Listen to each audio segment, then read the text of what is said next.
Tropa, palakpakan man natin, Renz Ronque! Diba? May hugot Iba din kumanta si Kuya Renz. Yes. At saka Oo. matutuwa sa'yo si Tita Mel. Ang ganda ng pagkanta mo dun sa pagkanta kanta niya. Salamat po. Oo, lalong-lalo na yung bangs na ganyan, kakaiba yan, ha? Kaya. Nakakaingit ka. O, bilang, nakapungsoy pa yung bangs. Oo, inggit ka lang, wala kang bangs, di ba? Ang ganda nga. Oh. Teka. Sorry. Sabi ko ito kaibigan. Sorry na, pero tagnan natin kung sa boses mo makakalusot ka. Oo, kapareha pa. Tao po. Unahin muna natin, Sir Darrell. Yes, yes, yes. Bago yung matinik na friends. Napakagwapo pa. Nuknukan, siksik diglig. Hindi, bro.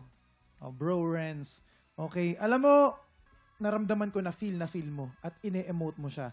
Kaya lang, pagdating naman sa dynamics, parang dun nagkulang. Sa boses, pag pipikit ako, parang pantay-pantay lang yung volume. So yun, kailangan din siyang trabahuhin na mas maging effective pa yung dynamics, ganyan. So, mas magagamit mo yung voice quality kung kaya mong laruin yung dynamics. Yun lang. Thank you po. Ito na, pakinggan na natin ang iyong katukayo sa pangalan. Yes. Hey, Ang Renz. matinik. Kanina, para further kong i-explain yung sinasabi ni Darren. Siguro, ang gawin mo, yung simulang 2 stanza, medyo ibulong mo lang ng konti. Pag nagsusustain ka, lalo na yung letter O, ayan, mundo, asahan mo, medyo nag-o-off siya ng konti. Gaya nung first stanza, mundo mo. Yung dito naman sa last stanza, magpakailanman hindi magbabago. 3 magpakailanman sa dulo, yung pangalawa, ingatan mo. Okay? Bukod doon, bagay sa'yo yung kanta, bagay yung boses mo doon sa kanta, konting dynamics lang, ayos ka na.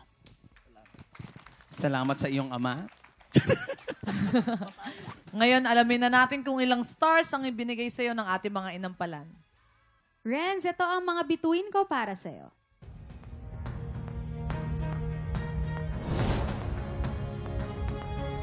Uy! 4 na between ang binigay ni Hannah. Sir Renz? Friends and stars na binigay ko sa iyo ay...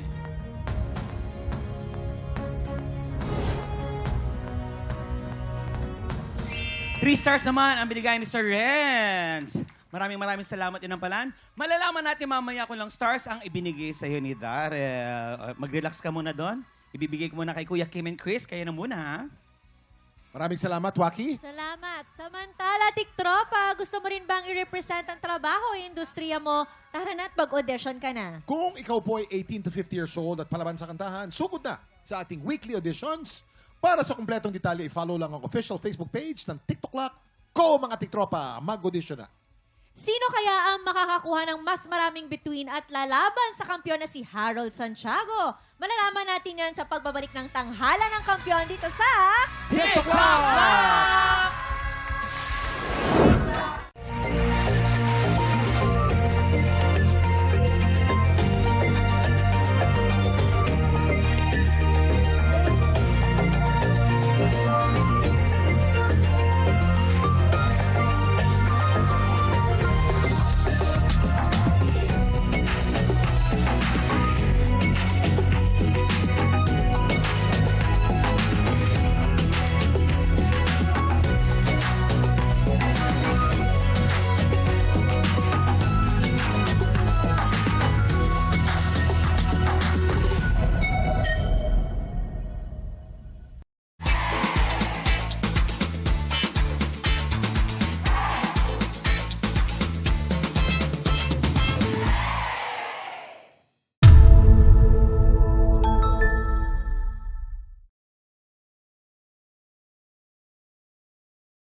Tiktropa, pinanood mo hanggang sa dulo itong video na to? Very good ka! For more happy time, watch more TikTok Clock videos on our official social media pages and subscribe to GMA Network official YouTube channel.